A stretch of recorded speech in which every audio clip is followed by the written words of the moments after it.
Loan वाले पे तो ना नंबर तो आपको मिल गया होगा सबको, या नहीं मिला? अब लोन पे तो अप्लाई कर दो आज रात को ही। आज रात को अप्लाई कर दो।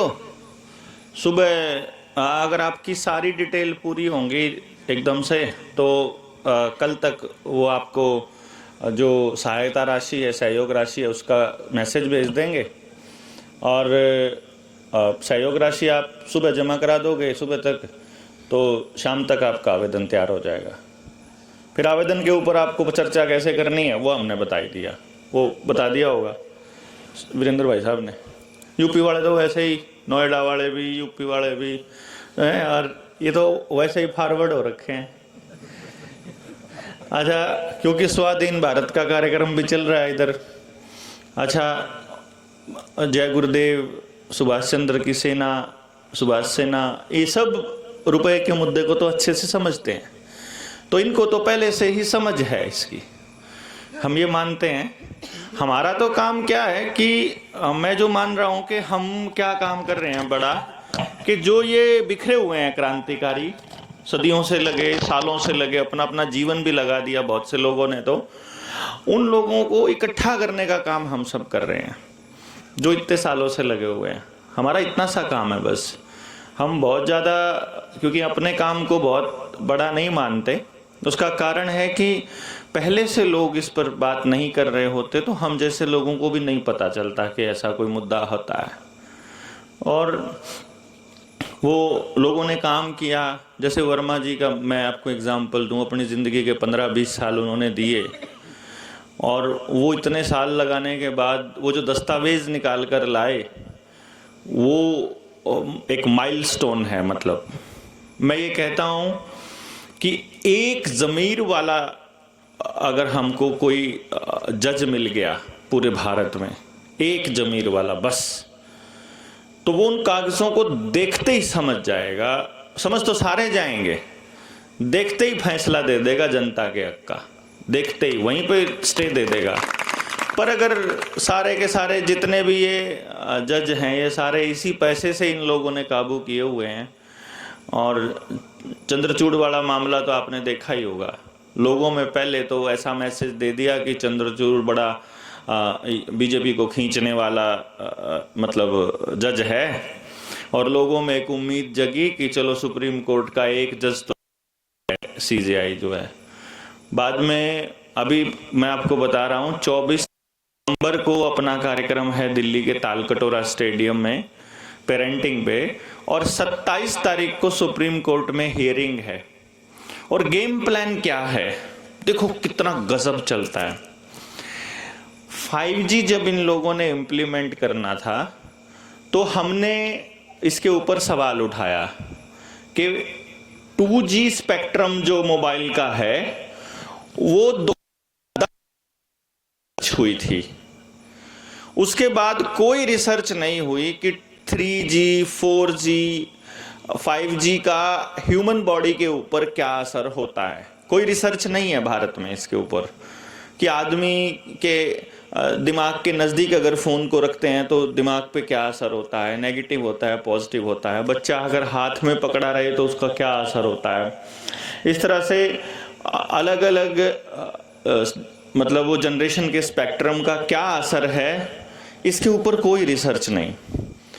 तो ये गेम क्या खेलते हैं, जूही चावला को इन्होंने पकड़ा, जूही चावला से एक सुप्रीम कोर्ट में एप्लीकेशन लगाई कि 5G के जो टावर हैं इनको बंद कराया जाए, आदमी के शरीर पर इसका नेगेटिव असर होता है।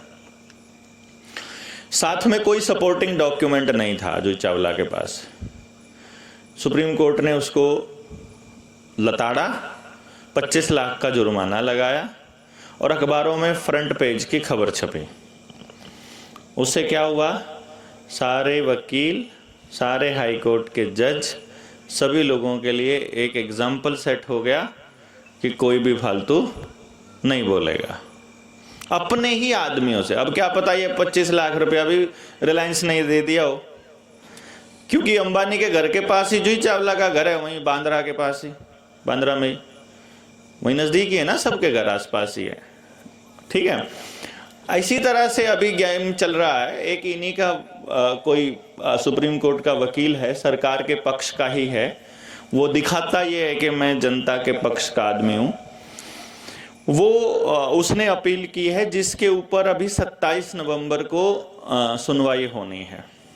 अब गेम प्लान को आपको समझना पड़ेगा, क्योंकि दिमाग जब आप ओपन रखेंगे, एक तरफ का सच है जो आपको टीवी, मीडिया, अखबार, ये नेता, अभिनेता, खिलाड़ी और ये पूरा पीआर एजेंसीज और सरकार के पीआरओज जितने हैं, ये सब बताते हैं। एक तरफ का सच तो वो होता है, एक दूसरी तरफ का सच होता है जो जनता की साइड का सच है, उस पर कोई चर्चा नहीं होती है। उस चर्चा को चालू किया है अपने संगठन ने, अपने लोगों ने जगह जगह जाकर, या फिर जो लोग दूसरी तरह की चर्चा कर रहे थे वो अब संगठन में आ रहे हैं। एक तरह से आप ये भी कह सकते हैं, मतलब संगठन के आने के बाद उन्होंने चालू नहीं किया है। जैसे वो एक भाई कह रहा था कि मेरे को तो, मैं तो एप्लीकेशन से लिखता था, 5वीं क्लास में था, तो वो एप्लीकेशन लिखने वाला आदमी जब ये देखता है कि इसी तरह के और लोग भी हैं, तो वो अपने आप खींचा चला आएगा, क्योंकि वो एक ही फ्रीक्वेंसी के लोग हैं। जो दूसरी फ्रीक्वेंसी के हैं वो आएंगे, फिर आकर के जब उनकी दाल नहीं गलेगी, उनकी दुकानदारी नहीं चलेगी, तो वो फिर गालियां देते हुए निकल जाएंगे कि ये ऐसा संगठन है, ये तो वैसा गालियां दे के निकल जाएंगे। तो उससे कोई फर्क नहीं पड़ता। मुझे लगता है हम लोग रोज मजबूत हो ही रहे हैं। हमारे बीच में 10 लोग आए, उनमें से 2 बेईमान निकले, 2 निकल गए, 8 तो रह गए ना। तो वो हमको बस समझना है। दूसरा नेक्स्ट जो पॉइंट था, जो मैं इस 27 नवंबर वाली बात बता रहा था, पहले चंद्रचूड़ ने एक एप्लीकेशन खारिज करी वैक्सीन के साइड इफेक्ट्स के ऊपर मुआवजे को लेकर के, कि सरकार के ऊपर इसका मुआवजा डाला जाए और सरकार को जिम्मेदार ठहराया जाए। तो चंद्रचूड़ ने ये कह दिया कि देखो, सरकार ने लीगली आपके ऊपर कोई बंदिश नहीं रखी थी, क्योंकि सरकार की चीफ सेक्रेटरी का लिखित में एफिडेविट है सुप्रीम कोर्ट में कि हमने कानूनी रूप से कोई बाध्यता नहीं रखी थी। कहीं पे कोई रिटर्न ऐसा तो स्टेटमेंट नहीं था ना सरकार की तरफ से, उनकी तरफ से, पीएमओ की तरफ से या गृह मंत्रालय या हेल्थ मिनिस्ट्री की तरफ से कि किसी को काम ना करने दो। एसडीएम को, तहसीलदार को, डीसी को मौखिक ऑर्डर थे कि सबको वैक्सीन लगी होनी चाहिए। लिखित ऑर्डर नहीं था किसी के पास भी। ये कमाल का खेल था।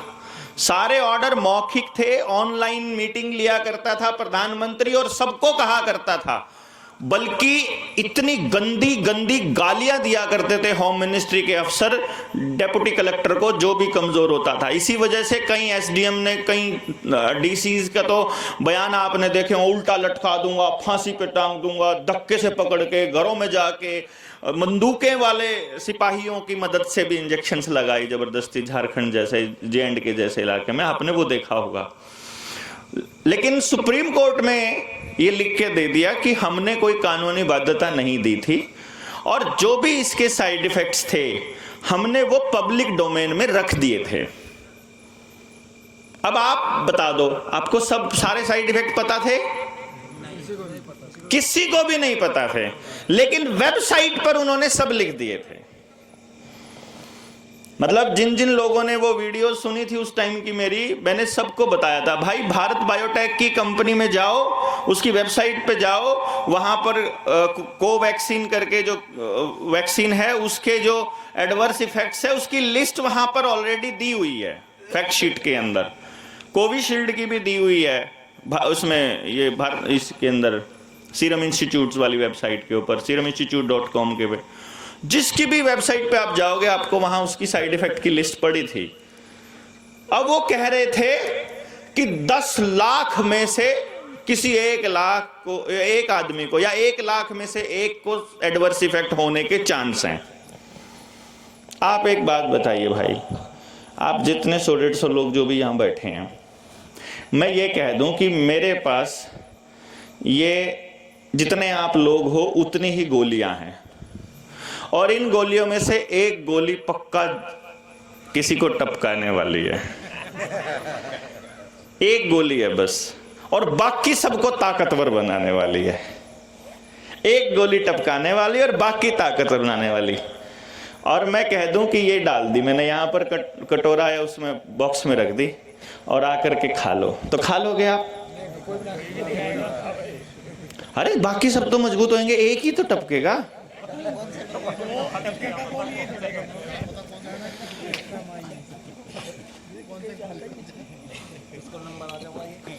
नहीं लोगे ना?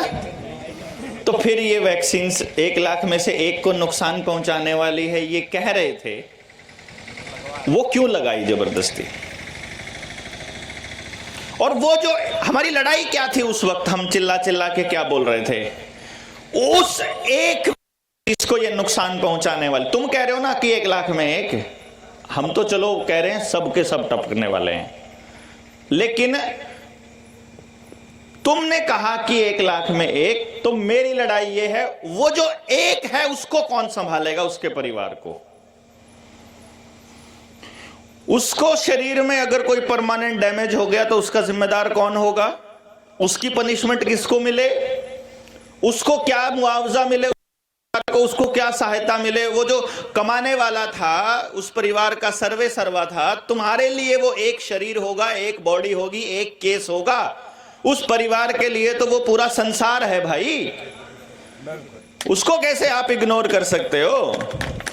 हमारी लड़ाई ये थी कि उस एक व्यक्ति के साथ भी अगर गलत हो रहा है तो जिम्मेदारी तय हो।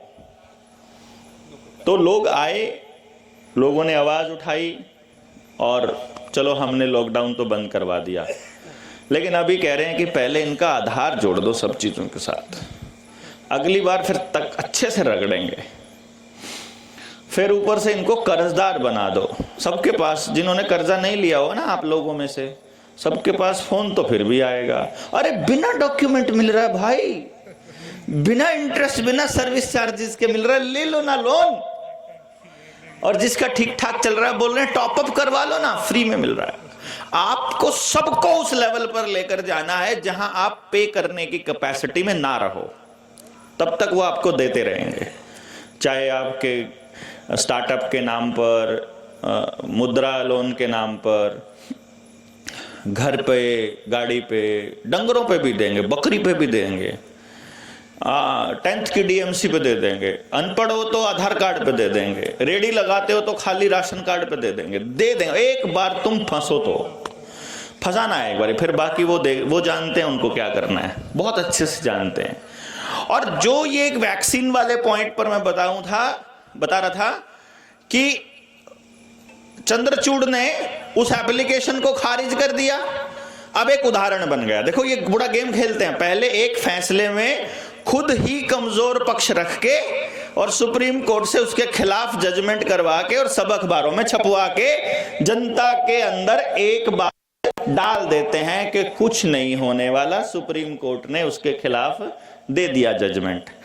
अब जहां जहां बिल गेट्स फंस रहा है, जहां जहां आदर पूनावाला फंस रहा है, हत्या के मुकदमे दर्ज हो चुके हैं। और अभी जो केस रिजेक्ट किया है चंद्रचूड़ ने, वो था जिसमें पीएम मोदी के ऊपर केस करने की पर वो मांगी गई थी, अपील की गई थी कि नरेंद्र मोदी ने अपील की थी ना सारे देश और सभी नेताओं को, लगाओ इनको वैक्सीन। तो जिसको भी साइड इफेक्ट हुआ है उसकी जिम्मेदारी किसकी होनी चाहिए? जिसके फोटो उस सर्टिफिकेट के ऊपर छप रही थी, जो सारी दुनिया को प्रमोट कर रहा था, जो कह रहा था कि जो इन वैक्सीन को प्रमोट कर रहा था, जो आदर पूनावाला को बुला करके भारत रत्न जैसे इनाम देने की पेशकश कर रहा था, ऐसे लोगों के ऊपर मुकदमे होने चाहिए थे। तो वो अपील खारिज कर दी। जनता सोचेगी कि अब कोई अपील नहीं है। अब जितनी भी हाई कोर्ट्स के अंदर और सुप्रीम कोर्ट में जितने भी केसेस वैक्सीन के साइड इफेक्ट के चले हुए हैं, उन सारे केसेस को 27 तारीख को हियरिंग करके एक ही दिन में निपटाने का प्लान चल रहा है, उसके खिलाफ मतलब बंद। अच्छा, पहले क्या था कि पहले जो निर्माता कंपनी है, ड्रग जो फार्मा है, उस कंपनी के ऊपर हत्या का मुकदमा दर्ज हो सकता था, उस कंपनी की कानूनी कार्रवाई और जेल का मुकदमा जेल हो सकती थी। इन्होंने क्या किया, कानून में बदलाव कर दिया। देखना, अब जिस टाइम पर वो केस चल रहे हैं, वो केस उस टाइम पर फार्मा कंपनी के मालिक को जेल हो सकती है। अब गेम क्या खेला, पहले एक कानून बनाया, आपको तो पता भी नहीं चला उस कानून का, किसी को नहीं पता चलने दे रहे। पिछले 14 साल से ये लोग इस 10 साल से ऐसे कानून बनाए जा रहे हैं जिनका आपको पता ही नहीं चलता है, अंदर ही खाते बना डालते हैं। बीएनएस बना, आपको पता चला? भारतीय न्याय संहिता कब बनी? टक से गायब। सारी खबरों, सारे मीडिया से असली खबरें गायब। उधर वो चल रहा है, सलमान चल रहा है, ये एक गैंगस्टर चल रहा है टेलीविजन के ऊपर, मतलब बस यही चल रहा है, सारा का सारा अंडरवर्ल्ड ही चल रहा है और कुछ नहीं। मतलब जैसे कि सारे देश में अंडरवर्ल्ड ही सबसे बड़ा मुद्दा है, जैसे किसान का कोई मुद्दा नहीं है, जैसे वो यहाँ पे बॉर्डरों पे किसान बैठे हैं, सब लोग अपनी डिमांड के लिए आंदोलन कर रहे हैं, वो कोई मुद्दा नहीं है उनके लिए। लेकिन इसी तरह से भारतीय न्याय संहिता का भी मुद्दा गायब हो गया मीडिया से। भारतीय न्याय संहिता कैसे आप लोगों के ऊपर लागू किया गया, कुछ आइडिया है आपको? कैसे बना कानून पता है? क्योंकि 1 जुलाई से लागू तो कर दिया सरकार बनने के बाद। अब देखो ना, पिछली सरकार ने कानून बनाया और 1 जुलाई से लागू हो जाएगा, चाहे सरकार किसी की भी होती, ऐसा गजट निकाल दिया। अब कमाल की बात यह है कि भाई वो कानून बना कैसे था, इसकी समझ देश के लोगों को है या नहीं। सबसे पहली बात, हम एक बात बोलते हैं कि भारत की हुंकार है, जनता ही सरकार है। यानी अगर जनता मालिक है तो जनता से पूछे बिना कोई कानून बनना चाहिए। अब कानून बनने का तरीका जो संविधान में लिखित है वो क्या है, मैं आपको उस पर बात करता हूं, ताकि आप सब लोगों को जब भी आप चर्चा करो तो आप उस चर्चा में अपनी बात को रख सको, बिल्कुल स्ट्रांगली रख सको। सदन में सबसे पहले कोई भी, जब अगर विधानसभा की बात है तो विधायक और संसद की बात है तो सांसद, वो अपना एक बिल लेकर के आएगा। या तो कोई मंत्रालय वाला मंत्री होगा या कोई प्राइवेट मेंबर बिल होगा। भाई मैं ये बिल पेश कर रहा हूं देश की जनता के लिए, लिखित एक पूरा का पूरा उसमें ड्राफ्ट होगा कि मैं ये कानून, इस कानून का ये नाम देना चाहता हूं, इसमें इसका फायदा ये होगा, इस कानून के ये ऑब्जेक्टिव्स होंगे और ये इसका नेट फाइंडिंग्स होंगी और इसमें ये बंदे जिम्मेदार होंगे और इस तरह से चलेगा। पूरा उसके अंदर खाका होता है, वो उस सदन के प्रत्येक मेंबर को बांटा जाएगा। हम ये मान लेते हैं कि ये एक संसद है, हम ये मान लेते हैं, और एक सांसद ने अपना बिल पेश किया, सबको उसकी एक एक कॉपी मिल जाएगी। अब वो सांसद मालिक नहीं है अपनी पार्लियामेंट क्षेत्र का, अपने संसदीय क्षेत्र का वो मालिक तो नहीं है ना, वो रिप्रेजेंटेटिव है। अब वो देखेगा कि ये बिल किसके लिए है। अच्छा, किसान के लिए है तो वो सभी किसान संगठनों की मीटिंग बुलाएगा अपने संसदीय क्षेत्र में, यानी आप सब लोग अपने अपने संसदीय क्षेत्र में सभी किसान संगठनों को बुलाओगे, जितने भी हैं, छोटा हो बड़ा हो कैसा ही भी हो। अगर वो व्यापारियों से संबंधित है तो व्यापारियों के सारे संगठनों को बुलाएगा। अगर वो अध्यापक, अगर वो शिक्षक, शिक्षा से जुड़ा है तो वो सभी शिक्षकों को या शिक्षाविदों को बुलाएगा। अगर वो डॉक्टरों से जुड़ा है तो वो सभी डॉक्टर्स को बुलाएगा। वो जिस भी तबके से जुड़ा है उस तबके के संगठन और उन लोगों को वो बुलाएगा, बुला करके उनको उस बिल की एक एक कॉपी फिर देगा। वो जो उनको लाखों रुपया मिलता है ना हर महीने भत्ते का, वो ये फोटोकॉपी कराने का मिलता है असलियत में, कि उनको देना हो तो ये पकड़ो, उनको कॉल करनी है तो पकड़ो, स्टाफ रखना है तो पकड़ो, क्योंकि उनको उस संसदीय क्षेत्र में घूमने और बात करने में इससे कहीं ज्यादा पैसा खर्च हो जाता है। कहीं आपको ये लगता हो कि उनको पेंशन बहुत ज्यादा मिलती है, ये पैसा मुद्दा नहीं है। आपको उन विधायक और सांसदों को मिलने वाली पेंशन ज्यादा इसलिए लगती है क्योंकि वो उस पेंशन को खुद खा जाते हैं। अगर वो अपने हल्के पर यूज करे तो वो बहुत थोड़ा पैसा है जो उनको महीने का, समझ रहे हो, 2 लाख 2.5 लाख रुपए में काम नहीं चलता। 2 लाख 2.5 लाख में मेरा काम नहीं चलता भाई, सांसद का कैसे चल जाएगा है, मतलब विधायक का कैसे चल जाएगा, उसके ऊपर तो प्रैक्टिकल जिम्मेदारी होती है। तो पैसा ज्यादा नहीं है वो जो आपको दुखता है, आपको दुखता है वो फ्री का खा रहा है, ठीक है। तो वो सभी संगठनों को बुलाएगा, बुला के उनको उसकी कॉपी देगा, बोलेगा भाई देखो ये बिल आया है, फलाने बंदे ने दिया है, तुम लोग चर्चा करके इसमें अगर कोई सुधार करना चाहते हो, तुम्हारे लिए अगर इसमें कोई नुकसान है, जनता को अगर नुकसान है तो इसमें अमेंडमेंट करके आप अपने सुझाव दे दो। वो सभी सुझावों को इकट्ठा करेगा, उन सुझावों को अमेंडमेंट करके उसको फिर पार्लियामेंट्री कमेटी के सामने पेश करेगा। फिर वो सारे के सारे सांसद अपने अपने सुझाव और अपने ऑब्जेक्शन वहां रखेंगे कि भाई देश की जनता ये चाहती है। बात समझ में आ रही है कि आपसे पूछकर कानून कैसे बनाए जाते हैं? असल में ऐसे बकायदा संविधान में वर्णित है ये बात, लेकिन आप तक आपका सांसद विधायक कभी आया? कभी नहीं आया, क्योंकि आपको पता ही नहीं है कि ऐसे होना चाहिए और ऐसे होता है। तो वो वहां से वो जो ऑब्जेक्शंस आए थे, जो भी उनके सुझाव आए थे, वो उन सुझावों को रखे गए और उन सुझावों को रखने के बाद में वो पार्लियामेंट्री कमेटी उन सुझावों को उसके अंदर ऐड करेगी, वो उसमें अमेंडमेंट करेगी, पूरा एक ड्राफ्ट फिर से रिफाइन किया हुआ जो देश की जनता की तरफ से सुझाव आए थे उन सबको ऐड करके, और फिर जो सबके फायदा उसके अंदर होता हो फिर दोबारा से पेश किया जाएगा। अब इसमें कोई कमी तो नहीं रह गई भाई? वो जो समझदार लोग थे, आईएएस अफसर थे सब, और जो जनता थी, सबका मिला जुला एक रूप आया और वो एक ड्राफ्ट बनेगा। अब इसके ऊपर बहस होगी। ये पक्ष वाले लोग बैठे हैं, ये विपक्ष बैठा है। इन्होंने तो वो बिल पेश किया है, वो बताएगा इस बिल के ये फायदे हैं। ये विपक्ष बैठा है, ये बताएगा इस बिल के ये नुकसान है। भाई अगर ये गंदे, मान लो अब चाकू है, अब चाकू से सब्जी काटना है कि पेट काटना है कि गला काटना है, ये तो जिसके हाथ में है वो तय करेगा ना।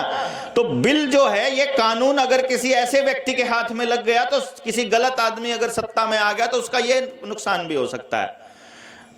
समझ रहे हो ना? जैसे अगर पुलिस वाले को आपने रिवॉल्वर पकड़ा दी है और वो पुलिस वाला अगर किसी सरकार के अंदर बैठे किसी गुंडे को, जिसको आप सांसद या विधायक कहते हो, उसका अगर वो किराए पर रखा हुआ आदमी हुआ, तो फिर वो किसी को भी एनकाउंटर कर देगा ना अपराधी बताकर, क्योंकि उसके हाथ में तो हथियार है। तो वो हथियार जो आपने किसी को पकड़ाया है, वो सही आदमी है या नहीं, ये बहुत निर्भर करेगा इसके ऊपर। तो फिर दोनों पक्ष अपनी बात रखेंगे कि देखो इस बिल का ये फायदा है, वो बताएंगे इस बिल के ये नुकसान है। दोनों फायदे और नफे नुकसान आ जाएंगे पब्लिक के सामने। वो पब्लिक डोमेन में चल रहा है, सीसीटीवी कैमरा लगे हुए हैं, सबकी बहस वहां सबको दिखाई दे रही है। देश देख रहा है कि कौन हमारे पक्ष की बात कर रहा है, कौन विपक्ष की बात कर रहा है। उसके हिसाब से वो अपना ओपिनियन बना रहे हैं, उस ओपिनियन को वो लोग देख रहे हैं और उसके हिसाब से फिर वोटिंग होती है। उस वोटिंग को जनता के सामने पेश किया जाता है। तो अगली बार जनता तुमको लात मारेगी कि तुम्हारा स्वागत करेगी, ये इस बात पर निर्भर करता है कि इस आदमी ने जनता के पक्ष की बात करी या विपक्ष की बात करी। ये सब तो गायब है प्रक्रिया, गायब है कि नहीं? फिर वो वोटिंग होती है और उस वोटिंग में ज्यादा सांसद, या अगर विधानसभा की बात है तो विधायक, ज्यादा सांसद जिधर के होंगे वो उस कानून को पास कर देंगे। जब भी कोई मूलभूत संरचना में बदलाव लाना होता है, मनी बिल हो या इस तरह के स्ट्रक्चर हो, या मतलब ये अपने शेड्यूल्ड अगर कोई बिल हैं, तो उन केसेस में 2/3 बहुमत चाहिए संसद में, दोनों सदनों में, लोकसभा में भी और विधानसभा में भी, तब जाकर के राष्ट्रपति के साइन होते हैं। अब गेम खेला भारतीय न्याय संहिता के केस में, दूसरा खेल खेला किसानों वाले कानून के केस में। दोनों खेलों को आप समझना है। ये इसलिए समझना है कि आपने अब जो आने वाले वक्त में जनता सरकार मोर्चा आपके लिए शेड्यूल जारी करेगा, उसके लिए आपको अपनी सेना तैयार करनी है। शेड्यूल कैसे जारी करेगा? जैसे हम तारीख दे देंगे, इस तारीख को जनता सरकार मोर्चा से जुड़े प्रत्येक व्यक्ति ने डेप्यूटी कलेक्टर को यह चिट्ठी लिखनी है। यहां जो कुछ भी चल रहा है वो लिखित में चल रहा है। आप जितनी शिकायत लेके जाते हो वो मौखिक लेके जाते हो हाथ जोड़ के, इसलिए आपकी कभी सुनवाई नहीं होती है। आप अर्जी देने जाते हो, एप्लीकेशन देने, गरीब आदमी बन करके, जबकि असलियत में आप मालिक हो। आप मालिक वाली भाषा उसमें लिखते नहीं हो, आप लिखते हो फरियादी वाली भाषा। वो बैठा जो सामने डेप्यूटी कलेक्टर है वो नौकर है, उसको नौकर के हिसाब से। आपने देखा नहीं का क्या लिखते हैं? सेवा में जिला अधिकारी महोदय लिखते हैं ना। आपको क्या लगता है सेवा में आप गए उसके? नहीं, वो बैठा है सेवा में, समझे नहीं? वो सेवा में जिला अधिकारी बैठा है, उसको बता रहे हो आप कि तुम मेरी सेवा में बैठे हो, मेरी सर्विस कर रहे हो ना। वो गवर्नमेंट सर्वेंट है, सर्वेंट है, पब्लिक सर्वेंट है। पब्लिक सर्वेंट और गवर्नमेंट सर्वेंट दोनों एक ही है। इसका मतलब पब्लिक और गवर्नमेंट एक ही है, पब्लिक ही गवर्नमेंट है। यही तो हम कहते हैं जनता ही सरकार है कि नहीं? जो बात है वो यही आ रही है कि जनता मालिक है तो मालिक बताएगा कि उसे करना क्या है, लेकिन वो मालिक लिखित में बताएगा। आपने लिखित जो है वो छीन लिया, फिर आप कहां लिखते हो? फेसबुक पे लिखते हो, बताओ, कमेंट में लिखते हो, यूट्यूब पे, ट्विटर पे लिखते हो। उनको तो लिखते ही नहीं जिनको फर्क पड़ता है उससे। हम भी इसलिए नहीं लिखते अभी फिलहाल, मैं नहीं लिखता अभी फिलहाल। वो इसलिए नहीं लिखते क्योंकि लिखने लग जाते हैं जब, तो फिर वो देखते हैं कि अच्छा ये ज्यादा चौधरी पक रहा है, इसको लपेटते हैं। लेकिन जब ये चिट्ठियां लाखों की संख्या में होगी ना, फिर इनको ये लगेगा तो जनता बोल रही है।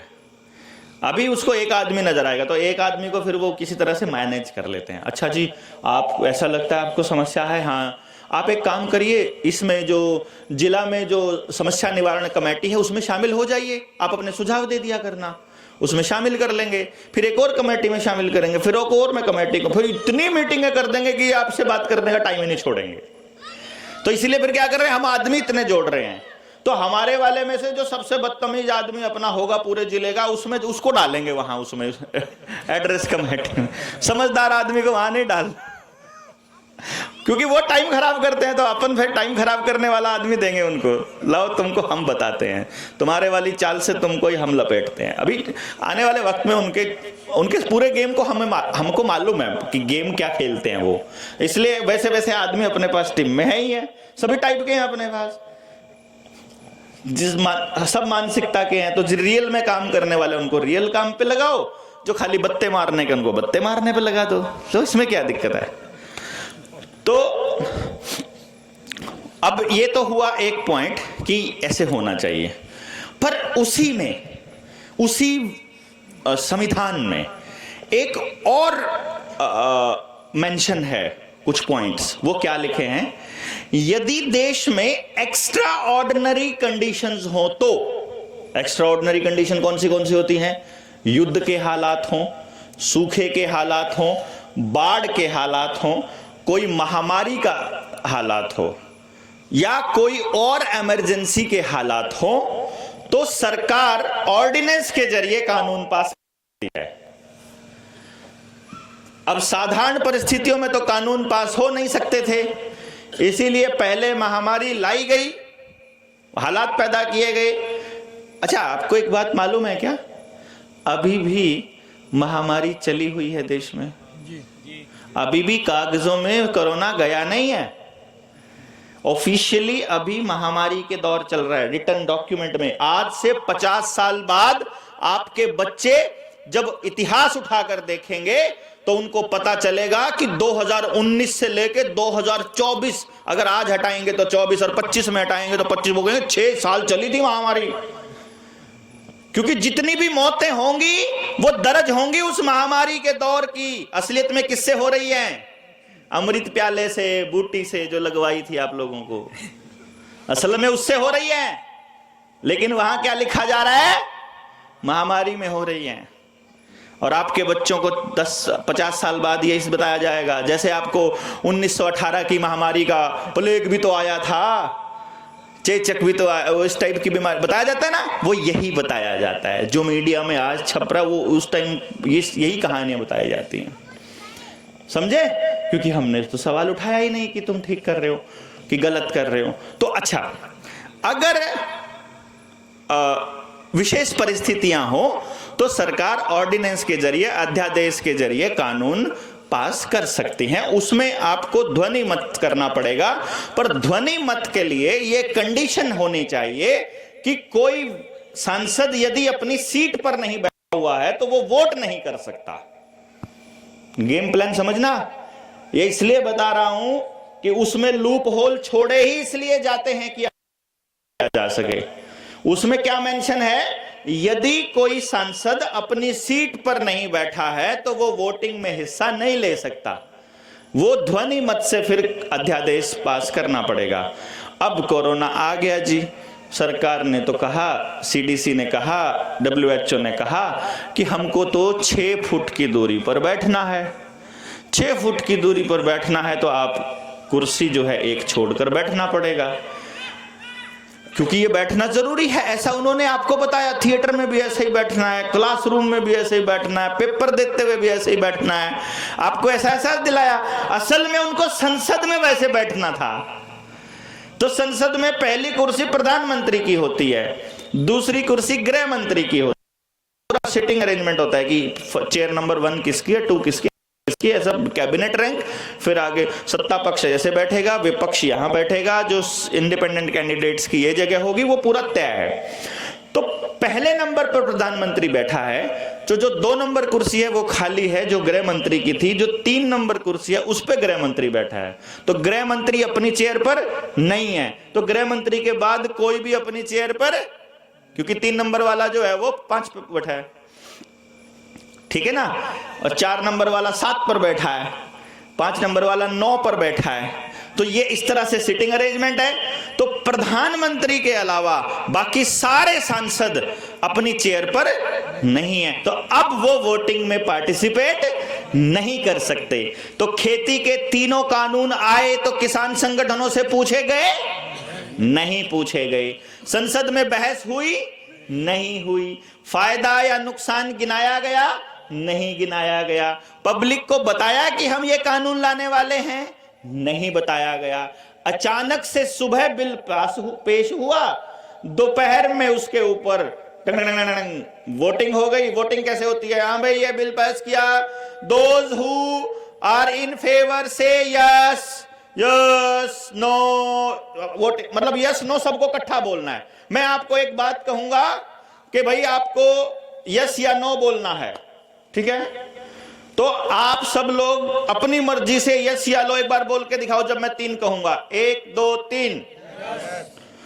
यस या नो दोनों बोलने हैं। कुछ लोग यस बोलो, कुछ लोग नो बोलो। बताओ 1 2 3। बताओ कितनों ने यस कहा, कितनों ने नो कहा? नहीं चल पाएगा। वो स्पीकर के कान इतने गजब के 1 मिनट में देख लिया उसने कि इतने लोगों ने यस कहा, इतनों ने नो कहा, इसलिए मोशन पास। अब स्पीकर को थोड़ी पता है कितने यस कहने वाले, कितने नो कहने। मैंने कहा था आप अपनी मर्जी से यस या नो कहो, कुछ ने नो यस कहना है। अब मैं ये सवाल रख रहा हूं आपके सामने। इस बोतल में सवाल यह है, गर्म पानी है, आपको तो नहीं पता ना? अपने विवेक से जवाब दो। इस बोतल में गर्म पानी है, यस या नो? आधे बोल रहे हैं नो, आधे बोल रहे हैं यस। मतलब आधे नहीं, मतलब पता नहीं कितने बोल रहे हैं, कुछ बोल रहे हैं नो, कुछ यस। अब बताओ कितनों ने यस कहा, कितनों ने नो कहा? नहीं ना? So we can not decide. लेकिन स्पीकर को मालूम पड़ गया इतने हैं, लो जी मोशन पास। किसान आंदोलन, किसान कानून बन गए, खेती के कानून बन गए, तीनों कानून टक टक टक। ये पहला कानून एसेंशियल कमोडिटी अमेंडमेंट एक्ट, हाँ ये फलाना ढिमकाना, ये प्रिक्योरमेंट का, ये इसका कॉन्ट्रैक्ट वाला, फार्मिंग वाला, तीनों के तीनों कानून ऐसे करके बन गए एक ही दिन में, ठक। कुछ बहस नहीं, कोई चर्चा नहीं।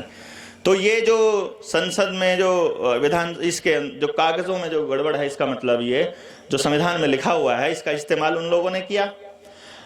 तीसरी चीज का इस्तेमाल करते हैं। ये एक तरह, देखो पहला तरीका हो गया जो कि सही तरीका है। उस तरीके से आज तक पिछले 10 सालों में कितने कानून बने आपके हिसाब से? एक भी नहीं, ठीक है? इसका मतलब जितने कानून है वो हमारी मर्जी से नहीं बने, हमारे लिए नहीं बने। तो कल को जब हम चलेंगे, हमको इन सारे कानूनों को वापस करवाने की डिमांड करना चाहिए कि नहीं करना चाहिए? इनके ऊपर दोबारा समीक्षा होनी चाहिए ना। ये हमारे लिए बने भाई, हम मालिक हैं। मालिक कह रहा है कि नहीं चाहिए तो मतलब नहीं चाहिए। जब किसानों ने कहा नहीं चाहिए तो मतलब नहीं चाहिए, सीधी सी बात है। अब तीसरा तरीका कानून को पास करने का, ये पहला तरीका बता दिया, दूसरा बता दिया ध्वनि मत से, इमरजेंसी लगा करके ऑर्डिनेंस के जरिए। तीसरा तरीका है 2/3 मेजोरिटी होनी चाहिए। अगर कोई मनी बिल है या कोई बड़ा शेड्यूल्ड बिल है या कोई बहुत बड़ा चेंज अगर देश की मूलभूत संरचना में, कानून व्यवस्था में लेकर के आना है, तो उस केस में आपको दोनों सदनों में 2/3 बहुमत चाहिए। अब 2/3 बहुमत 543 MLAs का कितना हो गया? 2/3 देखो 60% के करीब, लगभग 300 के करीब हो गया। 272 हो नहीं 350 के करीब हो गया। तो 2/3 66 होता है ना, लगभग 66 होता है, तो 65-66%, तो वो बता देंगे। अभी मैं आपको खेल समझाता हूं और इतने परसेंटेज अपने आप पड़ेगी। बहुत ही गजब काम चलता है। सरकार में बैठे लोगों को सबको मालूम है, वहां संसद में बैठे लोगों को, कि भाई कौन सरकार के फेवर का है, कौन मोदी के फेवर का है, कौन खिलाफत का है, मालूम तो है ही। ठीक है, लिस्ट बन गई, एक ये दुश्मन, एक ये दुश्मन, एक वो बैठा लाल टी शर्ट वाला दुश्मन, एक ये बैठा, दुश्मन छांट लिए उधर बैठे वालों ने। ठीक है भाई, ये हैं, इन्होंने तो विरोध ही करना है, पहले से तय हो गया भाई, ये तो गड़बड़ करेंगे। ठीक, भारतीय न्याय संहिता के पेश होने की और पास होने की कहानी बता रहा हूं, ऐसे हुई थी। आप जाकर के सर्च करना जो मैं बात बोल रहा हूं, मैं आखिर में जो बात बोलूंगा फिर बताऊंगा। ऐसे करके टोटल 171 सांसदों की लिस्ट बनी, सुबह या पहली रात बन के लोकसभा के स्पीकर को, उधर सदन के स्पीकर को पकड़ा दी गई कि ये लो जी। ठीक है, अगले दिन आईपीसी को भारतीय न्याय संहिता में बदलने की पेशकश की गई और उसके अंदर कुछ ऐसे प्रावधान रखे गए कि अगर पुलिस चाहे तो पहले किसी भी बंदे को 15 दिन के अंदर अंदर मतलब पेश करके किसी भी हाल में उसको कोर्ट में पेश करना ही पड़ेगा, चाहे जुडिशियल कस्टडी ज्यादा से ज्यादा 15 दिन की, 14 दिन की होती है ना न्यायिक हिरासत, ज्यादा से ज्यादा 14 दिन की न्यायिक हिरासत, और उस दौरान आपको कुछ सबूत पेश करने पड़ेंगे। यदि पुलिस कोई सबूत पेश नहीं कर पाई उस 14 दिन के अंदर कि वो अंदर रहना, बाहर जाने से न्याय व्यवस्था को खतरा है, ऐसा कोई सबूत अगर पेश नहीं कर पाई तो 14 दिन के बाद या 14 दिन के अंदर अंदर जो जज है वो अपने निर्णय लेकर के उसको बेल जमानत दे देगा। जमानत सबका अधिकार है। इस बीएनएस के अंदर ये अवधि 90 दिन कर दी गई, यानी अब आपको बिना किसी सबूत के वो 3 महीने तक अंदर रख सकते हैं, केवल इस बिना पर कि शक है। अच्छी बात है, ये आपको पता भी नहीं है ये इसमें हो गया है। ठीक है, अच्छा ये हो गया। ऐसे ही करके बहुत से ऐसी प्रावधान इसके अंदर थे जिसमें देश को आमूल चूल बर्बाद करने की पूरी योजना इस बीएनएस के अंदर है। खास तौर पे जो ये आदिवासी इलाकों को उजाड़ना और इन जंगलों को बर्बाद करना और मूल निवासियों को वहां से विस्थापित करना इस भारतीय न्याय संहिता का मुख्य उद्देश्य है। क्योंकि जैसे ही मूल आदमी अपनी जगह से हटेगा, गांव को विस्थापित कर दिया, अब वो मालिक नहीं रह जाएगा, तो अब वो इन गुलामों का गुलाम हो जाएगा। मतलब ये बकायदा मतलब नेचुरल लॉ में मेंशन्ड है। तो बीएनएस के अंदर इतनी खतरनाक प्रावधान थे। अब जमीर वाला कोई सांसद तो बोलेगा, अब ये बात तो पता है, और अगर वो बोलेगा तो बाहर मीडिया में जाकर सारी पोल खोलेगा। तो किसी के भी सामने वो बिल पेश ही नहीं किया गया। गेम देखना, आपके सामने बिल पेश नहीं किया, बिल की कॉपी नहीं दी किसी सांसद को, तो सांसद बाहर जाके क्या बोलेगा उस बिल के बारे में? जो विरोधी है, जैसे मान लो विरोध में कांग्रेस है, मान लो बीजेपी के, तो कांग्रेस को बिल ही नहीं दिया किसी सांसद को, और क्या आप बाहर जा सकते हो कि सरकार आपका सत्यानाश करने जा रही है? जब बताएगा ही नहीं तो फिर मीडिया में भी नहीं आएगा। तो बिल नहीं पेश किया गया, लेकिन यह तय कर दिया गया कि आज ये कानून पास करना है किसी भी हालत में। व्हिप जारी कर दिया। अपनी पार्टी का कोई भी विधायक सांसद जो है वो खिलाफ वोट नहीं कर सकता, क्रॉस वोट नहीं कर सकता और एब्सेंट नहीं हो सकता। तो सब के सब वहां मौजूद हैं। बीजेपी के पक्ष वाले, जो बीजेपी और उसके एनडीए के पक्ष वाले, विपक्ष वालों की सबकी लिस्टिंग हो गई और ये तय करा। और बहस के अंदर पहले क्या हुआ? बहस हुई किसी और मुद्दे पर संसद में हुआ हंगामा। उस हंगामे की आड़ लेकर के स्पीकर ने 171 सांसदों को किया सस्पेंड। लिखना 171 सांसद कब सस्पेंड हुए, ढूंढना उसमें, मतलब सर्च करना। 171 सांसद हुए, सस्पेंड हो गए। सस्पेंड होने के बाद कार्रवाई स्थगित कर दी गई। मार्शल्स ने सभी सस्पेंडेड सांसदों को संसद से बाहर कर दिया। अब बिल पेश हुआ, अब 2/3 बहुमत से पास हुआ। 171 निकल गए तो कितना बचा? कुछ भी नहीं बचा, क्योंकि जो 2/3 अब काउंट होगा वो मौजूद सांसदों की 2/3 होगा, यानी जितने अंदर हैं उसका 2/3, टोटल का 2/3 नहीं। यानी कि जो भी व्यक्ति विरोध कर सकता था उसको पहले सस्पेंड करके कार्रवाई से ही बाहर निकाल दिया, फिर बिल पेश किया बिना किसी रोक टोक, बिना किसी बहस के, बिना पॉजिटिव, बिना नेगेटिव। किसी ने यही नहीं कहा इस पे बहस तो कर लो, सबने कहा जो मोगली जी ने कर दिया ठीक कर दिया, और फिर टक से वो बिल, वो बाहर बैठे बेचारे और ही बात पर धरना दे रहे हैं, अंदर देश के साथ और ही षड्यंत्र हो गया, और उसकी नोटिफिकेशन जारी कर दी कि अगली सरकार बनेगी तो 1 जुलाई से बीएनएस लागू। अब कांग्रेस ने भी ये नहीं कहा अपने पूरे प्रचार के दौरान कि हम बीएनएस को निरस्त करेंगे, क्योंकि औकात नहीं है, ऊपर से आदेश नहीं है, तब तक राहुल गांधी भी चू नहीं कर सकता। वहीं से राहुल चलता है, वहीं से ममता चलती है, वहीं से अरविंद, वहीं से अखिलेश, वहीं से वही रिमोट वहां से चलता है, इसलिए वो नहीं बोल सकते, बोले ही नहीं, कोई भी नहीं बोला। बीएनएस के ऊपर आपके सामने कोई मुद्दा आया तो बताओ। हम जैसे लोग भी फेसबुक पे ही लिखते रह गए। क्यों लिखते रह गए? हमारे पास भी जानकारी नहीं थी कि है क्या सौदा ये। बिल ही नहीं है जब, तो कहां से लाएंगे भाई। अब वो जजेस को, पुलिस वालों को, एसपी वगैरह की अब ट्रेनिंग होती है बीएनएस के ऊपर। उस ट्रेनिंग जाते हैं, ट्रेनिंग में जाकर के मालूम है क्या बताते हैं ट्रेनिंग में उनको?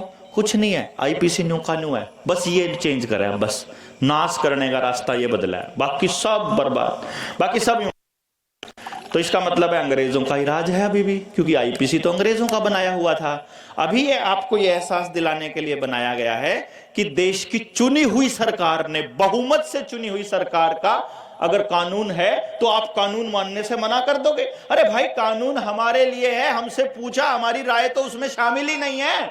जिस कानून में हमारी राय शामिल नहीं है वो कानून हमारा या हमारे लिए कैसे हो गया? मान लो मैं यहां बैठ करके कोई कानून पास कर दूं बैठे हुए लोगों के कि सबको मुर्गा बन के सुनना है भाषण। अब जो बेचारे कर्जे से दुखी होकर आए हैं वो तो कहेंगे बन जाते हैं भैया, और क्या ऑप्शन है? मैं आपको ये बता रहा हूं, मजबूर आदमी तो कुछ भी करेगा ना। मेरा कहने का मतलब ये है, यही काम वो सरकार कर रही है ना। हमको 5 किलो अनाज की भीख दे रही है, हमारे बच्चों के नाम पे वो लड़कियों के खाते में अलग पैसा जा रहा है, विधवाओं के खाते में अलग जा रहा है, रांडा पेंशन भी चालू कर दी है हरियाणा में तो कुंवारों के लिए, बुढ़ापा पेंशन अलग जा रही है, बच्चों को छात्रवृत्ति मिल रही है, स्कूल में जो है वो आपको फ्री की किताबें और मिड डे मील मिल रहा है। तो यदि आप अपना आधार कार्ड या बाकी कागज नहीं दोगे तो आपकी ये सारी सुविधाएं बंद कर दी जाएंगी। तो भिखारी आदमी के पास चॉइसेस कहां है? बेगर्स डोंट हैव चॉइसेस ना, है कि नहीं? क्योंकि हमको पहले ऐसे पसारना सिखाया ना। किसान भी अब तो 500 रुपए के लिए हाथ फैलाता है, अरे वो 6000 रुपया खाते में आएगा, उसके चक्कर में कुछ नहीं बोलता है? मतलब आप लोगों को उन्होंने ऐसी नीयत में फंसा दिया कि अब ये विरोध करने की कैपेसिटी में आ ही नहीं सकते, तो इनको नॉलेज देने की जरूरत ही क्या है? अगर दे भी देंगे तो बोलेंगे कैसे? ये बोल सकते हैं क्या?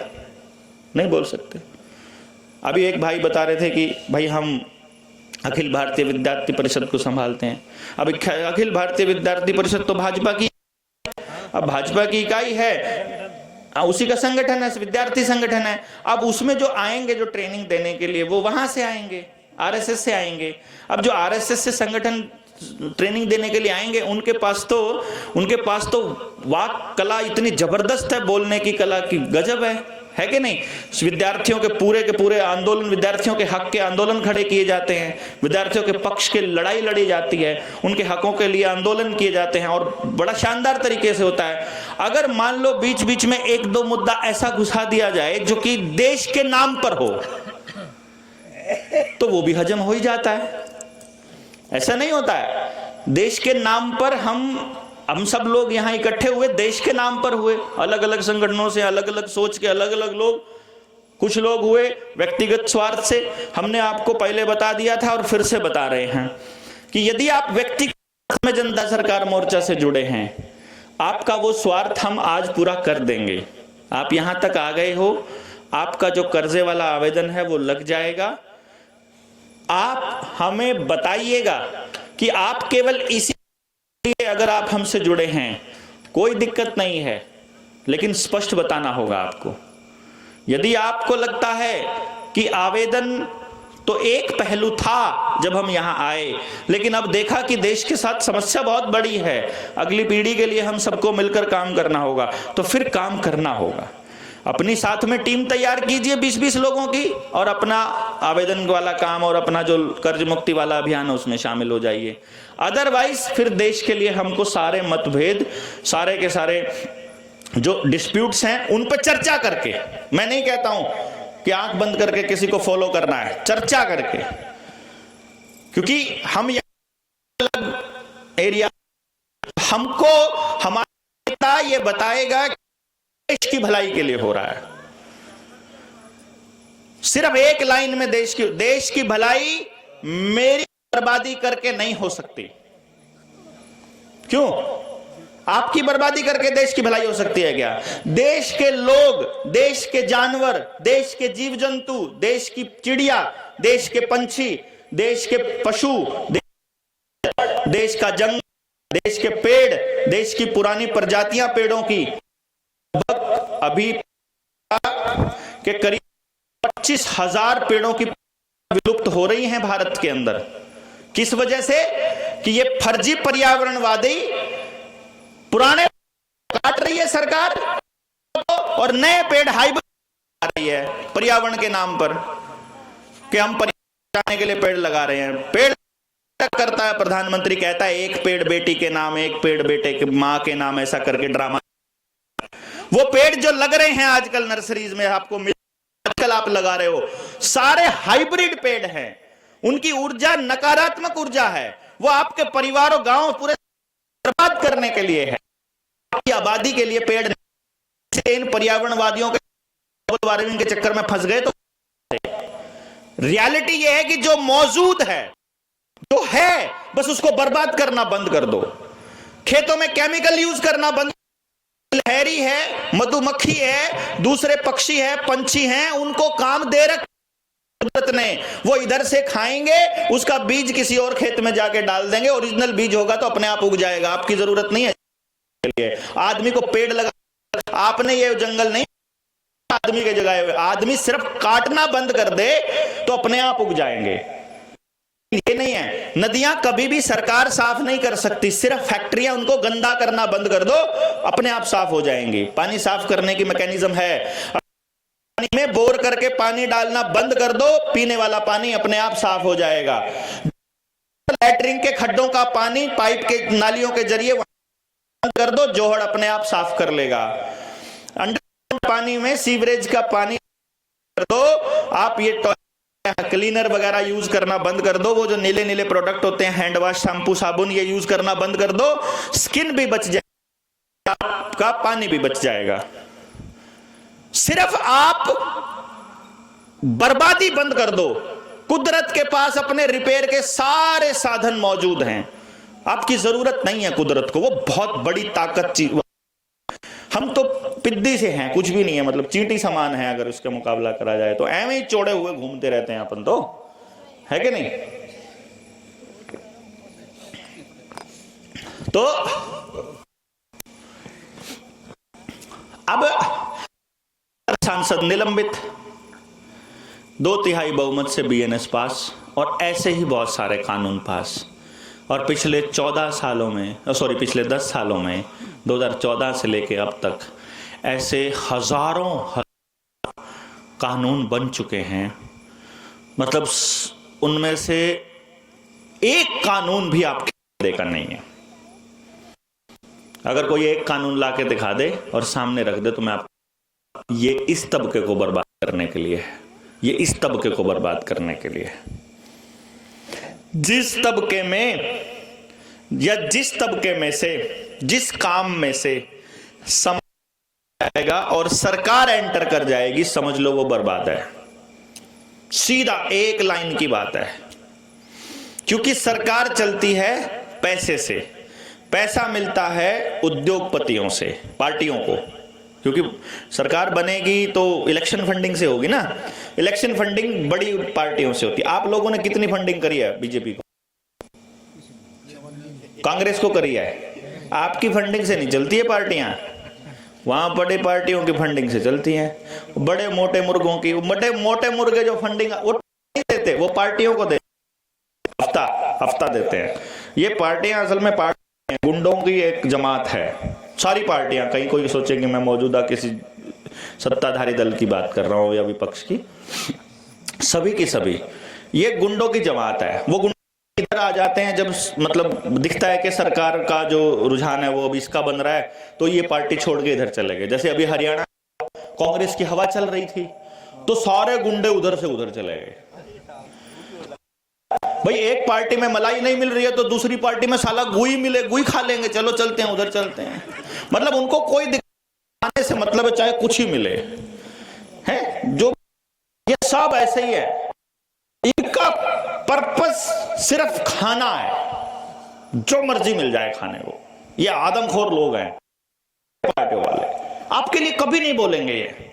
क्यों पता क्या बोलते हैं? मैं जब इनको के नेताओं को, बड़े बड़े नेताओं ने आपको बड़ा नेता बोलते हैं ना, जब मैं इनको जाके समझाता हूं कि देश के साथ ऐसा हो रहा है, जनता के साथ ऐसा हो रहा है, आओ मिलकर देश बचाते हैं। डॉक्टर साहब शांति से चाय पियो, ये सब इनको अपना ही आपस में एक दूसरे को ये बर्बाद हो रहे हैं। इनको पड़ी नहीं है, इनको बकाना आसान है, समझा नहीं सकते आप। ये डायलॉग सुने होंगे आपने भी, जनता को बहकाना आसान है, समझाना मुश्किल है। ये सब बातें जो है ना वो बैठ के करते हैं। मैंने कहा यार इनके बच्चे अरे जिनके बच्चे बर्बाद हो रहे उन्हीं को चिंता नहीं है, तुम काहे को चिंता करते हो? बोला राजी यार ये कोई तरीका नहीं है। अल्टीमेटली मतलब फिर हम क्या ही समझाएं, फिर बिना कुछ कहे अपना निकल आते हैं अपना पतली गली से। और क्या कि चलो जनता को समझाना पड़ेगा। अब जब हम आपको समझा रहे हैं, जब आपको सारा प्रोसेस बता रहे हैं, आदमी को मैनेज का भी, कंट्रोल करने का भी, सत्ता बनाने का भी, कानून पास करने का भी, तो हम अपनी टीम को, ये लेवल 1 की ट्रेनिंग है, फिर लेवल 2 की ट्रेनिंग है, फिर हम बयानों की कैटेगरी और बयानों के स्टाइल बताएंगे आपको। स्टाइल मतलब क्या होता है? हर एक व्यक्ति जो भी काम कर रहा है वो जब है उसमें, तो बोलते वक्त आपको उसके बोलने में समझ नहीं आ जाता कि ये स्वार्थ की बात कर रहा है कि परमार्थ की बात कर रहा है कि निस्वार्थ बात कर रहा है। चल जाता है ना पता, उसे ये मालूम पड़ जाता है कि इससे ये क्या हासिल करना चाह रहा है ना। तो ये वाला प्लान है। हम फिर आप लोगों को बताते हैं कि यदि आपका नेता, दल का नेता, यदि भाषा का इस्तेमाल, देखो जिस तबके का मुखिया आता है किसी भी सरकार में, किसी भी सरकार की बात कह रहा हूं मैं आपको, जैसे हरियाणा में पिछली बार खट्टर को बनाया गया था सीएम, तो मैंने लिखा पंजाबियों की खैर नहीं। अब पंजाबी तबका हरियाणा में सारा बिजनेस, सारे बिजनेसमैन बैठे टाउन में, तो पंजाबी भी बैठेंगे, वो कहां से बचेंगे भाई? ठीक है। अच्छा जी, शहर में, अच्छा फिर ये बर्बादी करते हैं।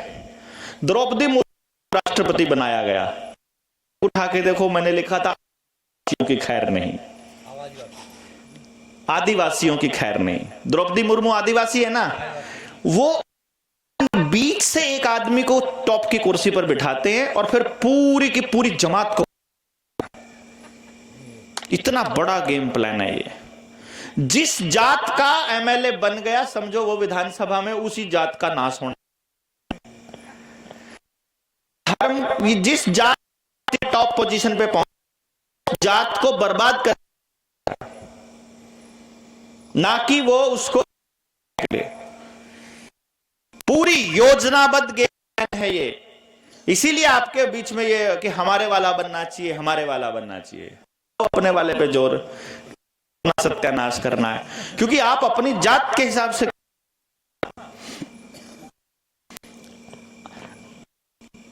जब आप मुद्दों से भटककर व्यक्तियों, जातियों और संप्रदायों के ऊपर आकर के फोकस कर जाते हो, तो जिस संप्रदाय की बात हो रही है, जैसे आजकल बात हो रही है कि हमें हिंदू धर्म, ठीक है ना, बड़े प्रोस्पेक्ट में, हालांकि ये प्लेटफॉर्म नहीं है वो बात करने का, और ये स्टेट तो बिल्कुल ही नहीं है योगी के इलाके, मतलब उसके एरिया में, फिर भी हम हिम्मत कर देते हैं।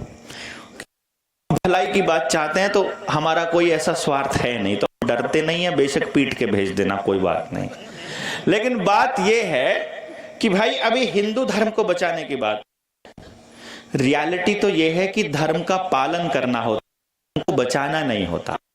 धर्म हमको बचाता है, धर्म का पालन करने से बचते हैं।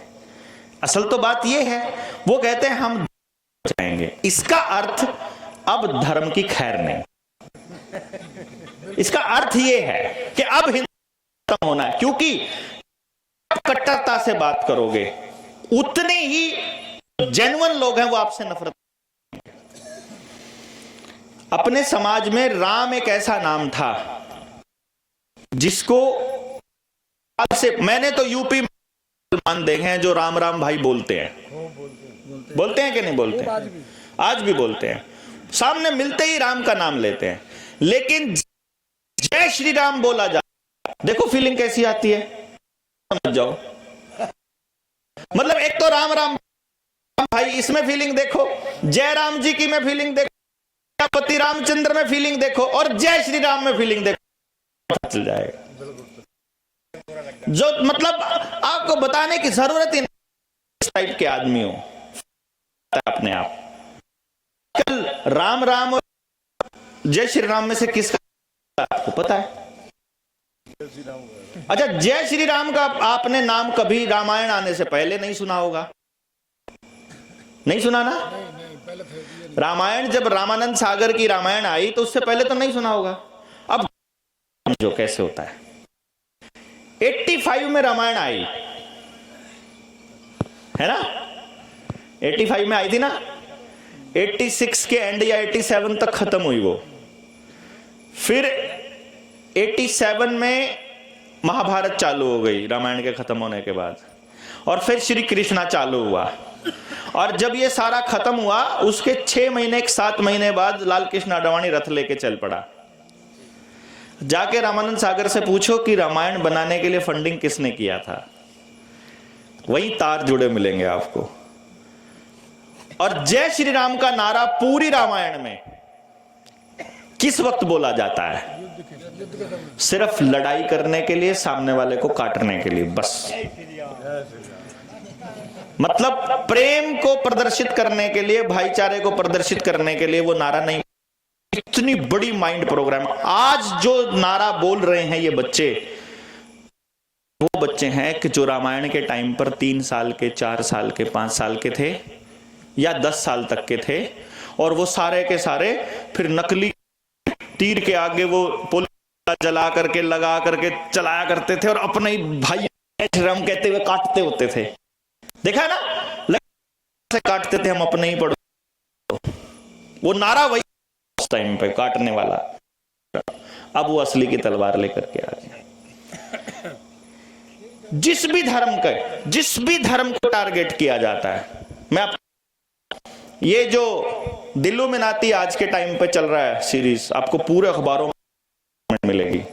बस सरकार, बाजार, नेता, खिलाड़ी पीआरओज, अखबार, मीडिया, टीवी, सोशल मीडिया पर जो चीज ज्यादा ट्रेंडिंग है, समझो समर्थित है बर्बाद करने, अच्छी चीज प्रमोशन नहीं होगी, हो रही है तो वो एडवर्टाइजमेंट सिर्फ बेचने के लिए है। तो अभी अगर दिलजीत दोसांझ को प्रमोट कर रहा है तो उसका एकमात्र टारगेट है कि अगला नंबर है। अब अगला नंबर सरदारों का, हिंदुओं के पास। ठीक है ना। अब रात 9 बजे लाइव भी था, हो गया 8:20 हो गए, उस पे लाइव भी करना है दिलजीत दोसांझ पे। समझ गए बात आप? अब इसी से अंदाजा लगा लीजिए कि आप मतलब इस चीज को बड़े पर्सपेक्टिव में देख सकते नहीं देख सकते हैं।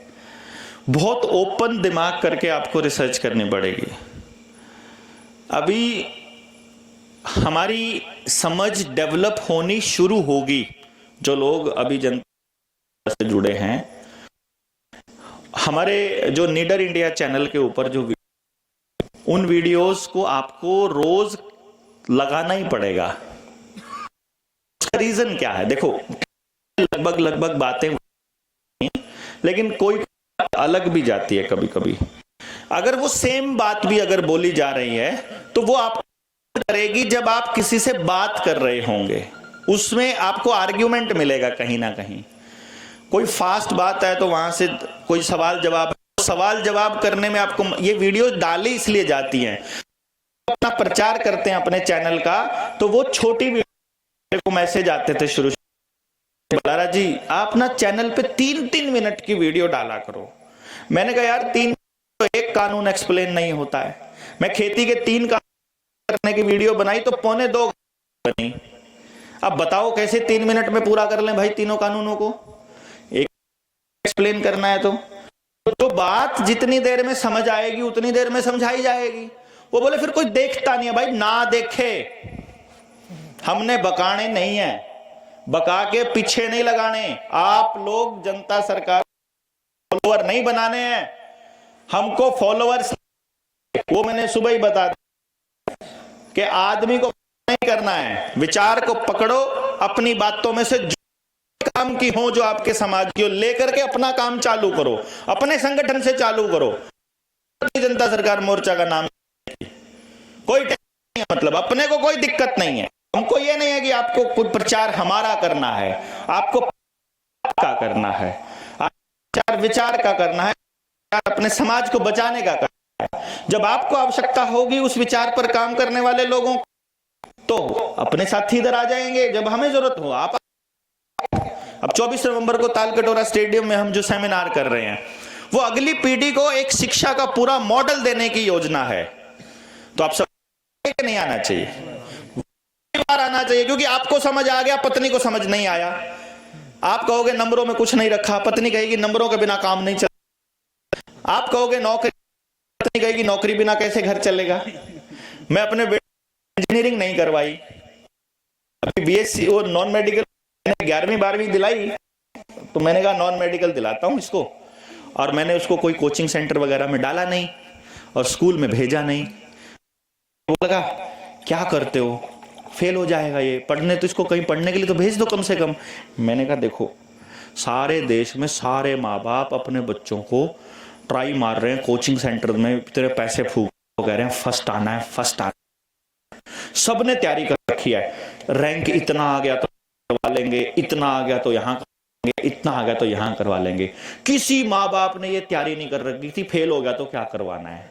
मैंने कर रखी है। मैं चाहता हूं कि फेल हो जाए।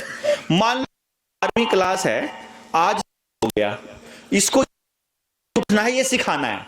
जिंदगी में फेलियर तो आता ही है ना, कभी रिश्तों में आ जाएगा, कभी समाज के और कामों में आ जाएगा। फेलियर से डील करना हमने ही नहीं, कभी सिखाया ही नहीं कि जिंदगी में अगर नकारात्मकता आ जाए, किसी जगह पर आप कोशिश कर रहे हो, यहां जीएसएम में कोशिश कर रहे हैं, हम फेल हो जाएं तो डिप्रेशन में चले जाएं क्या ना। तो उस बच्चे को इतना सिखा देना है कि एक बार फेल हो गए थे, फिर से उठ गए, क्या फर्क पड़ता है। कुछ फर्क नहीं, इतना सा मैसेज दे दो, जिंदगी में बच्चा कभी कोई दिक्कत ही नहीं आएगी। तो मैंने कहा अपने को जो है इसको नहीं देना है। वो खेलता है सुबह शाम दोनों टाइम खेल, दिन में हम उसको बिजी रखें, पेपरों का टाइम आ जाए तो मैं उसे घुमाने ले जाऊं पहाड़ों पे, मतलब मैं कोशिश करूं कि वो पढ़ ही ना पाए। मेरी सारी योजना पे पानी फेर दिया उसने। मैथ लेके बैठा है। अब 7 साल की उम्र में उसने 10वीं कर ली थी। मैंने कहा यार ये तो कोई तुक ही नहीं बना, तो कोई फायदा ही नहीं हुआ है?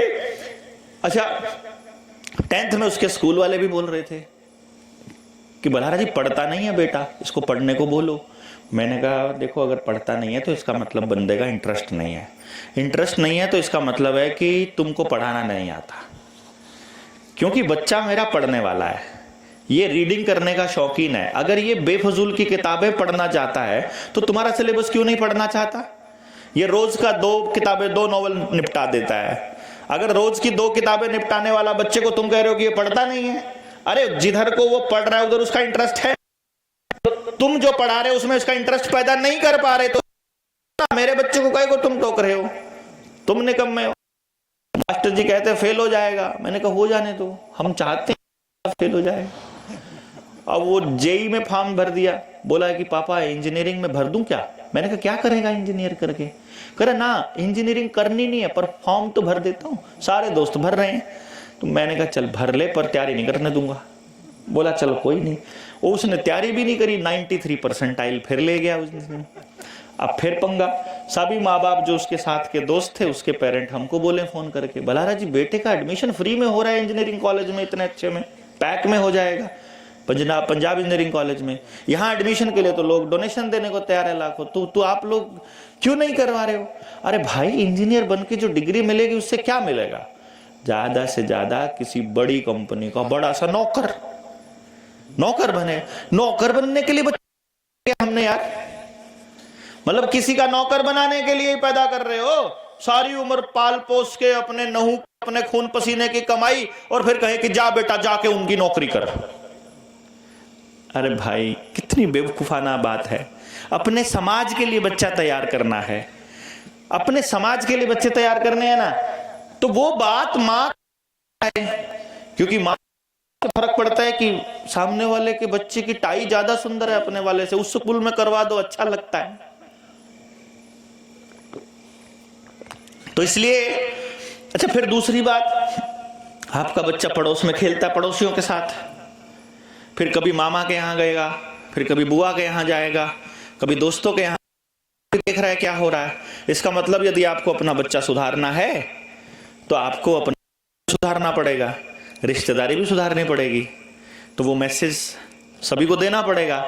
तो मतलब ये है कि अगर पूरे समाज में ये बदलाव लेकर के आना है तो ताल कटोरा स्टेडियम में वो सारे लाने पड़ेंगे। नहीं समझे आप बात को? कि एजुकेशन पे आमूल चूल सोच में बदलाव लाना चाहते हैं तो हम लोगों को अपने आसपास के सब लोगों को साथ में लाना पड़ेगा। ये सोच बदलने का एक मिशन है बेसिकली जनता सरकार मोर्चा। ये आपको विजन देने का है। हम नहीं कहेंगे कि सोच कि भाई हम एजुकेशन सिस्टम हम बदलेंगे ना।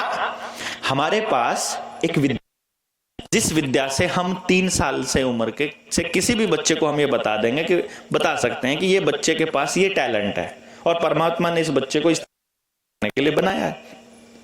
मान लो हमारे पास वो विद्या, अब आपके पास 2 चॉइस है। एक तो ये है कि पैसे देके आओ और अपने बच्चे का पता करो। अभी एक भाई कह रहा था मुझे, कौन सा था वो, कहाँ पे था, जो कह रहा था मेरा बता दो, वो भाई कह रहे थे हैं, वो मुझे बोले कि मेरा बताओ मुझे क्या करना है। मैंने यही तो मेरा बिजनेस है। अब घोड़ा घास से दोस्ती कर लेगा तो खाएगा क्या? तो बोला फिर मैं क्या करूं? मैं कहा तुम्हारे पास एक ऑप्शन, लो ये विद्या मेरे से। अगर तुम अपने व्यक्तिगत स्वार्थ के लिए मेरे पास तो तुमको पे करना पड़ेगा, लेकिन यदि तुम कहते हो कि मैं अपने समाज के काम करना चाहता हूं तो मैं ये सारी विद्या तुमको फ्री में दूंगा। तो बढ़िया है। तो मेरे पास ऑप्शन है कि अब आपके पास चॉइस है कि आप अपना व्यक्ति चाहते हो कि आप समाज को लेकर, समाज को प्रथम रखोगे तो मैं आपको सारी चीज फ्री सिखाऊंगा, टेक्नोलॉजी भी फ्री दूंगा, कुछ नहीं लेना मैंने आपसे। अपने गांवों में इस पे चालू है कि नहीं? भी आप इसको लागू करो, परिवार पे भी करो, अपने गांव पे भी करो और अपने भी करो। तो स्टेडियम में इसके भी चर्चा हम करने की योजना बना रहे हैं, तो आप सब लोग आमंत्रित भी हैं। तो एक एक आदमी कितने कितने लोग ला सकता है? बात करेंगे तो 8-10 लोग, 10-20 लोग तो आराम से आ ही सकते हैं ना प्रत्येक व्यक्ति, क्योंकि हमारा टारगेट ये है कि विचार बढ़ा जाए, ये ना हो कि खाली कुर्सियां रह जाए। पर अगर रह गई तो हम फिर चालू करेंगे जीरो से मेहनत, हमें कोई दिक्कत नहीं है। कुर्सी 5000 देखेंगे, भी कम पड़ गई तो बल्ले बल्ले हो जाएगी, फिर विचार चला जाएगा समाज में। फिर हमारा ये उम्मीद है कि फिर चालू हो काम, फिर तो उत्साह भी आएगा, आदमी को लगेगा कि यार इतने बड़ी चीज का हम हिस्सा हैं, हो जाएगा, फिर ज्यादा मेहनत हमें नहीं करनी पड़ेगी। योद्धा लोग, अभी जिन लोगों ने अपनी जिंदगी के 15 साल समाज के उत्थान में और लगा दिए हैं और बिल्कुल झोंक दिए हैं ना, वो सच्चे लोग अभी इंतजार कर रहे हैं कि ये बलारा जो है ना, चक्कर समझ में क्या करना चाहता है, अभी वो इंतजार कर रहे हैं। पॉलिटिकल आदमी है, फंडिंग कहां से मिल रही है, असल में किसका आदमी है, ये करना क्या चाहता है, ये सब चीजें अभी उनको समझ नहीं आ रही, क्योंकि वो कभी आए नहीं, देखे नहीं, मिले नहीं, तो दूर से बैठ के अंदाजा लगा रहे हैं। कभी मेरी कोई वीडियो जो पप्पू को गाली देने वाली हो वो आ जाए तो बीजेपी का आदमी है उसके सामने, अच्छा बीजेपी को गाली देने वाली कोई वीडियो आ जाती है तो वो कहेगा ये कांग्रेस का आदमी है, फिर वो कहेगा ये आम आदमी पार्टी का है, फिर परिवार को गाली देने वाली मिल जाती है, फिर वो कहेगा ये तो वो कंफ्यूज हुए रहते हैं कि है किसका आदमी। जबकि हम तो बात कर रहे हैं कि ये सारे के सारे उन उद्योगपतियों के पालतू कुत्ते हैं, मैं इससे ज्यादा इनकी अहमियत नहीं रखता। तो जब मैं किसी भी नेता को, पॉलिटिशियन को उनके पालतू कुत्ते कहने की कोशिश कर रहा हूं, तो ऑब्वियस सी बात है जाने का कोई इरादा हो नहीं सकता, क्योंकि मुझे अपने को कुत्ता कहलाने का कोई शौक नहीं है, उनका पालतू कुत्ता कहलाने। तो ये भी क्लियर नहीं हो रहा है कि ये जो सोच बदलने कुछ और है, ये किसी राजनीति दल या किसी राजनीतिक पद पर जाने की लड़ाई नहीं है, ये किसी और एंगल से परमात्मा की तरफ से कोई और इशारा है, कुदरत कुछ और करवाना चाहती है जो बहुत बड़ा है, जो इस चीज से बहुत बड़ा है।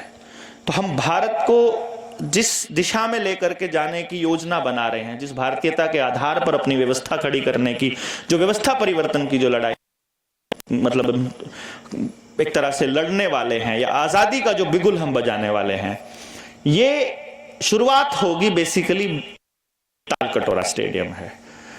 और हमारा टारगेट है जनवरी 2024 में 24 जनवरी 2025 में, अभी तो सिर्फ तारीख हम बता रहे हैं। इरादा यह है कि अगर एक तक हम इकट्ठे करने की, मान लो अब 5000 लोग वहां हो गए, अब जुट जाओ अपने लोगों को, ट्रेनिंग ऑनलाइन ट्रेनिंग तो इधर से हम आज तक दिया उसमें से बेस्ट करके एक ट्रेनिंग पार्ट में रख दें कि घर पे एलईडी लगा के उसमें से जो लोग इस व्यवस्था परिवर्तन में शामिल होना चाहते हो 11 से 21 लोगों की कमेटी बनाओ गांव की और आ जाओ वहां, प्रत्येक गांव की 11 से, तो उसके बाद गांव में यह मिशन बड़े जबरदस्त लेवल पे चल पड़ेगा। और एक बात ये समझ में आ गया कि मालूम है डिप्टी कलेक्टर हमारा नौकर है, जिस दिन ये समझ में आ गया उस दिन अपनी सरकार, जनता सरकार मोर्चा की टीम ही चलाएगी भारत को, फिर कोई दिक्कत नहीं। गांव में कोई घाम खाई का, अभी कह रहे हैं कि पाइप के कनेक्शन दे रहे हैं, अरे नलके लगे हुए, आप लोगों के पास पेड़ हैं। अभी मैं देख रहा था यूपी को हरियाणा गया है, सब जगह से जमुना को बड़े पुल बना दिए। अब मैं देख रहा था कि अब यूपी के पेड़ कटने वाले हैं, अब यूपी की बर्बादी पक्का हो, जहां जहां सड़कें गई हैं वहां बर्बादी हुई है।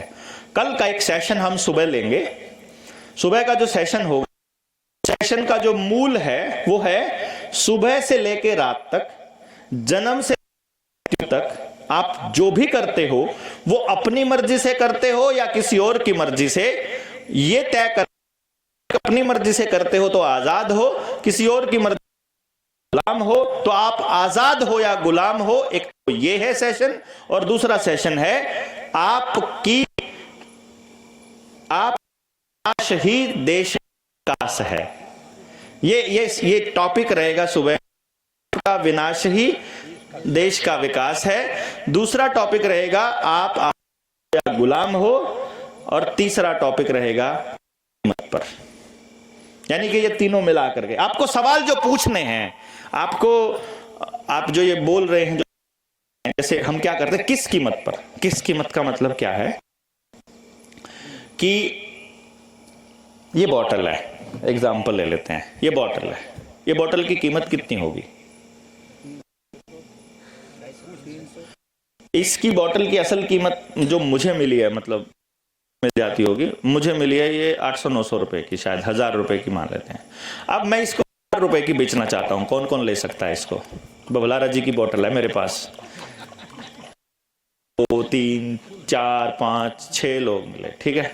2000 की बेचना चाहूं तो है कोई? 1 2 लोग हैं, 3 लोग, 4 लोग हैं, अभी भी 2000 की लेने वाले। 5000 की बेचू तो एक है, 10,000 की बेचू 10,000 है ही नहीं या आगे लिमिट हो गई। यानी ये बॉटल को 5000 तक लेने की गुंजाइश है, लेने की नीयत है, ले सकते हैं। वो इसकी कीमत को कह रहे हैं कि मैं 5000 तक, इस जी के इमोशंस जुड़े हैं तो लेने को तैयार हूं। किस कीमत पर? ये बॉटल आप किस कीमत पर ले सकते हो?